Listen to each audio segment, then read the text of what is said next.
for your enduring and endearing commitment to food and water justice across the globe. Your articulate and prescient writings bring clarity and hope to us in these very difficult times. Thank you. Thank you. One of the things that actually made me want to write Frackopoly is one of the major funders on environment and energy said that I was too strident. And I thought, damn right I'm strident.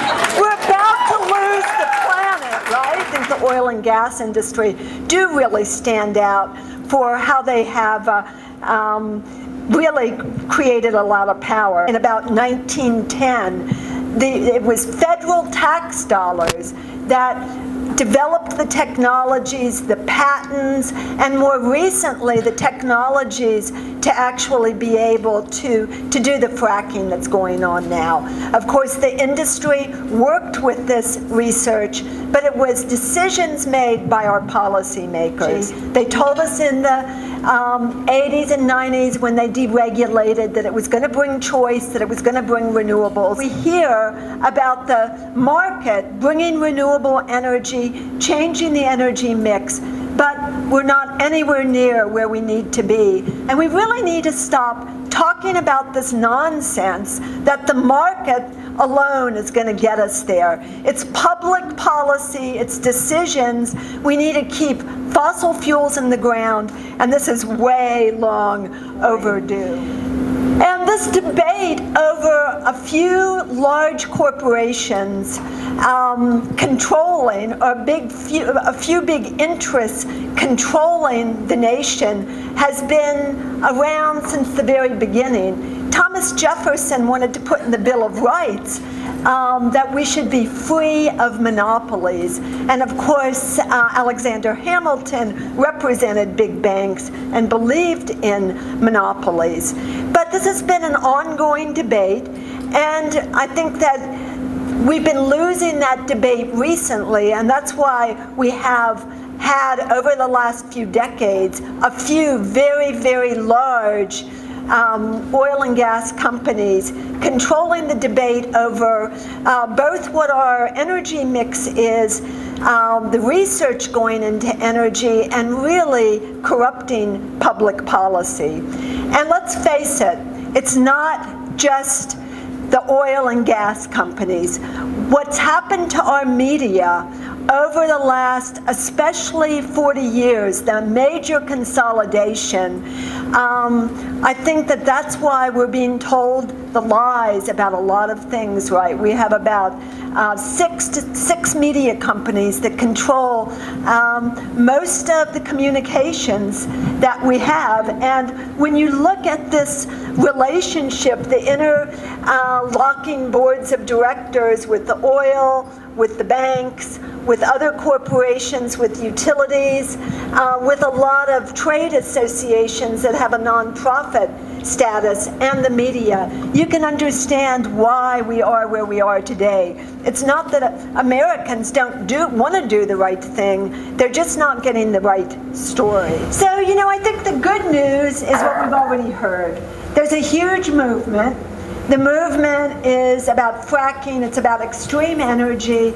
There is a tremendous amount of youth energy. And I don't know about you, but as many of the things that we can criticize in this election and the scary things going forward, it is enormously exciting to see so many young people engaging in politics, challenging the status quo, and we got to keep that energy going. That's our hope, right? It's young people, and I look forward to more young people in leadership roles.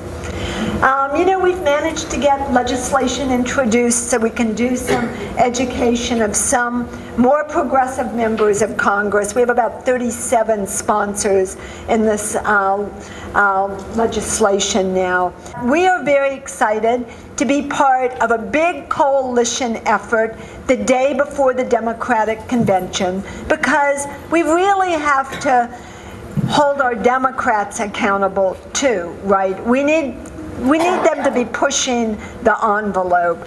And so we're having this march. There are literally hundreds of groups involved. We're very excited. 80% of fracking, by the way, is for oil, has been in recent years. So Maryland passed a moratorium because of the great coalition work going on, and they're going back for a ban this year.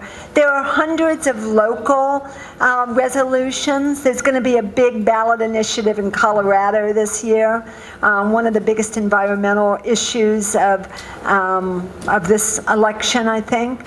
And as far as the earthquakes, yeah, there's a lot of evidence. It's the deep well injection, but it's also now there's evidence coming forward that it's also fracking is associated. But it's it's pretty much a done deal. The U.S. Geologic Service admits that deep well injection is causing fracking. And for people who haven't followed this, in Oklahoma, I think they had something like 3 earthquakes over. If Matt's here, he'll know the numbers. 3 earthquakes over 3.5. Now they have something like 5,000 a year.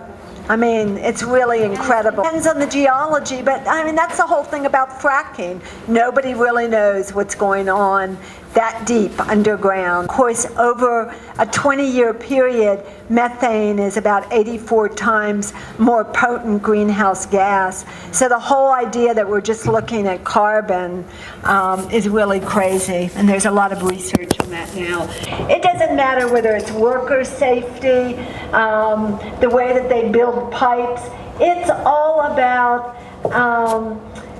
the cost of doing business, and it's cheaper for them to pay a few lawsuits to have some worker and injuries. And what they do is they settle out of court, and it's one of the reasons that it's so hard for us to actually be able to document all of the pollution, because people are desperate when they have their water polluted or have this experience, and in the end they take one of these settlements and they have to sign a paper that they won't say anything.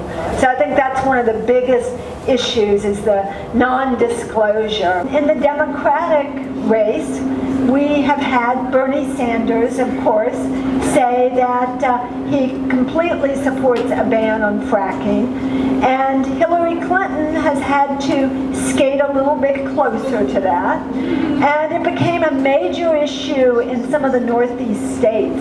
And I say, well, that's what happens when you have a movement, right? And that's what we need to do. We need to get these issues up and to be part of the political process. And one of the things that we're really excited about is to see polling now. National polling shows that more people oppose fracking than support it. Okay, thank